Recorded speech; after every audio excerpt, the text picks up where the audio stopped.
स्वागत है एक बार फिर से दोस्तों इंडियन स्टॉक मार्केट के इस नए वीडियो में। दोस्तों आज जिस स्टॉक के बारे में हम लोग चर्चा करने वाले हैं quick service restaurant chain in India में यह कंपनी आती है तथा यह एक न्यूली लिस्टेड कंपनी है और बीते 1.5 वर्ष पूर्व ही यह कंपनी मार्केट में लिस्ट हुई।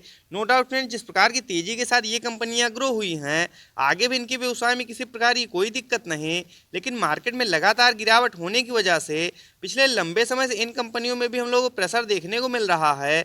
तो क्या फ्रेंड्स इनके व्यवसाय को देखते हुए इस गिरावट के समय में इस पर्टिकुलर स्टॉक में खरीदारी करना सही रहेगा? इन सभी बिंदुओं पर हम लोग डिटेल में चर्चा करेंगे और जानेंगे इस पर्टिकुलर स्टॉक के व्यवसाय के बारे में। तो आइए फ्रेंड्स वीडियो को स्टार्ट करते हैं। सबसे पहले फ्रेंड्स यदि कंपनी की बात की जाए तो दिव्यानी इंटरनेशनल लिमिटेड के नाम से यह कंपनी जानी जाती है। वहीं फ्रेंड्स यदि एनएसई की बात किया तो दिव्यानी के नाम से यह कंपनी मार्केट में लिस्ट है। वहीं फ्रेंड्स यदि इस गिरावट में करंट प्राइस की बात की जाए तो 153 रुपये के आसपास यह पर्टिकुलर स्टॉक अभी जो है ट्रेड कर रहा है। वहीं फ्रेंड्स यदि बात की जाए इस पर्टिकुलर स्टॉक में रिटर्न रेशियो की तो बीते 1.5 वर्ष पूर्व ही यह कंपनी मार्केट में लिस्ट हुई और इस गिरावट के बावजूद भी 29 से 30% के आसपास पॉजिटिव रिटर्न हम लोग इस पर्टिकुलर स्टॉक में शो हो रहा है। तो नो डाउट फ्रेंड्स, इस गिरावट में भी यह कंपनी अपने निवेशकों को ठीक ठाक रिटर्न रेशियो प्रोवाइड कर चुकी है। वहीं फ्रेंड्स यदि बात की जाए बीते 6 महीनों में रिटर्न रेशियो की तो मार्केट में लगातार गिरावट होने की वजह से 15-16% के आसपास निगेटिव रिटर्न हम लोग इस पर्टिकुलर स्टॉक में शो हो रहा है। तो क्या फ्रेंड्स इनके व्यवसाय को देखते हुए लॉन्ग टर्म के विजन से इस पर्टिकुलर स्टॉक में खरीदारी करना सही रहेगा? इन सभी बिंदुओं पर हम लोग डिटेल में चर्चा करेंगे और डालेंगे एक नज़र इस पर्टिकुलर स्टॉक के टेक्निकल्स तथा फंडामेंटल्स पे। तो सबसे पहले फ्रेंड्स यदि कंपनी की बात की जाए तो दिव्यानी इंटरनेशनल लिमिटेड के नाम से यह कंपनी जानी जाती है। वहीं फ्रेंड्स यदि दिव्यानी इंटरनेशनल लिमिटेड के कारोबार की बात की जाए तो यह लार्जेस्ट फ्रेंचाइजी यम ब्रांड्स की तथा इनके विभिन्न प्रकार के हाईएस्ट आउटलेट्स मौजूद हैं, जिसमें आपका केएफसी हो गया, पिज़्ज़ा हट हो गया, कोस्टा कॉफी हो गया तथा भारत की लार्जेस्ट ऑपरेटर है क्विक सर्विस रेस्टोरेंट चेन में। वहीं फ्रेंड्स यदि इनके विभिन्न प्रकार के ऑपरेट्स की बात की जाए तो करंट टाइम में 655 स्टोर 155 सिटी में अवेलेबल हैं। यह फ्रेंड्स यह दर्शाता है काफ़ी यूनिक तथा फैले हुए व्यवसाय में ये कंपनियां कार्यरत हैं। वहीं फ्रेंड्स यदि दिव्यानी इंटरनेशनल लिमिटेड के प्लस पॉइंट की बात की जाए तो is part of RJ corporation. Friends RJ corporation की शुरुआत रविकांत जयपुरिया के द्वारा 1991 के आसपास की गई तथा इनकी पहले से भी मार्केट में और कंपनियां मौजूद हैं, जैसे वरुण बेवरेज लिमिटेड जो कि फ्रेंड्स बेवरेज सेक्टर की लीडर कंपनी है। तो नो डाउट फ्रेंड्स इनकी कंपनियों में जिस प्रकार से तेजी हम लोगों को पिछले लंबे समय से देखने को मिली है, आगे निश्चित ही यह कंपनी भी और तेजी के साथ ग्रो होगी, इसमें कोई दो राय नहीं। वहीं फ्रेंड्स यदि बात की जाए दिव्यानी इंटरनेशनल लिमिटेड के टेक्निकल्स की तो करंट टाइम में 18,320 करोड़ के आसपास मार्केट कैप निकल के आ रहा है। नो डाउट फ्रेंड्स यह मिड कैप की कंपनी है और कहीं न कहीं इन कंपनियों में स्मॉल कैप की तुलना में जोखिम कम रहता है, तो यह भी इस पर्टिकुलर स्टॉक के लिए एक प्लस पॉइंट है।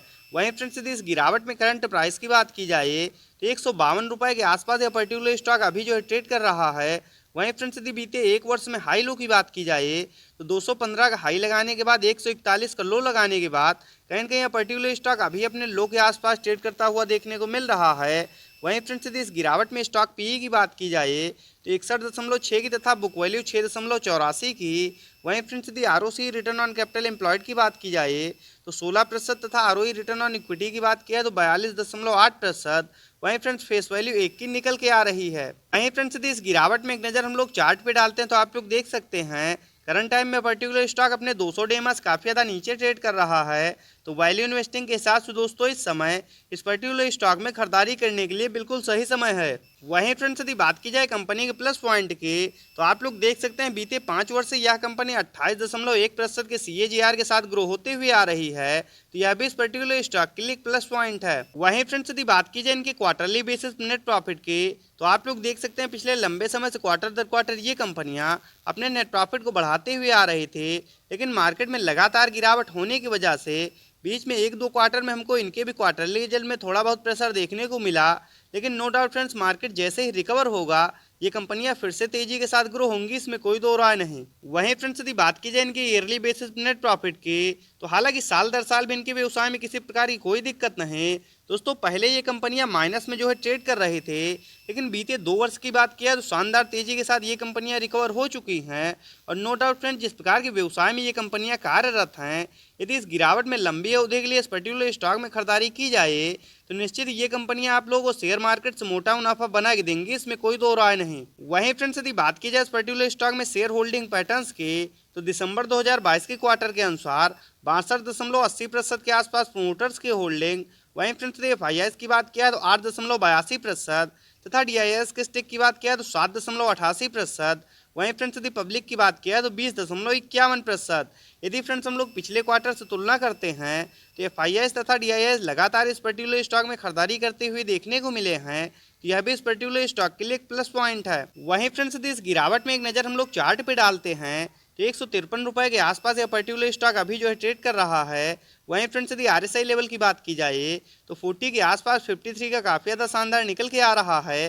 दोस्तों वैल्यू इन्वेस्टिंग के हिसाब से इस समय इस पर्टिकुलर स्टॉक में खरीदारी करने के लिए बिल्कुल सही समय है। वहीं फ्रेंड्स यदि एक नज़र हम लोग चार्ट पे डालते हैं तो आप लोग देख सकते हैं फ्रेंड, जब ये कंपनियां मार्केट में लिस्ट हुई तो काफ़ी तेज़ी के साथ ऊपर गई, क्योंकि उस समय मार्केट में जो है तेज़ी चल रही थी। लेकिन उसके बाद से फ्रेंड्स हम लोग को मार्केट में लगातार प्रेशर देखने को मिला और ये न्यूली लिस्टेड कंपनियां थी, तो स्वाभाविक दोस्तों लार्ज कैप तथा मिड कैप की तुलना में इन कंपनियों में हम लोग को थोड़ा ज़्यादा प्रेशर देखने को मिला। लेकिन नो डाउट फ्रेंड्स इनके व्यवसाय में किसी प्रकार की कोई दिक्कत नहीं। और यदि इस गिरावट में आप लोग भी लॉन्ग टर्म के विजन से इन कंपनियों में निवेश करना चाहते हैं तो 150 रुपये या उससे नीचे जब भी आप पर्टिकुलर स्टॉक ट्रेड करता हुआ मिल जाए, अपने फंड के हिसाब से निश्चित ही आप लोग इन कंपनियों का चुनाव कर सकते हैं। बाकी दोस्तों यदि लॉन्ग टर्म के विजन से इन कंपनियों का चुनाव किया जाए तो निश्चित ये कंपनियां भी आप लोगों को शेयर मार्केट से मोटा मुनाफा बना के देंगी, इसमें कोई दो राय नहीं।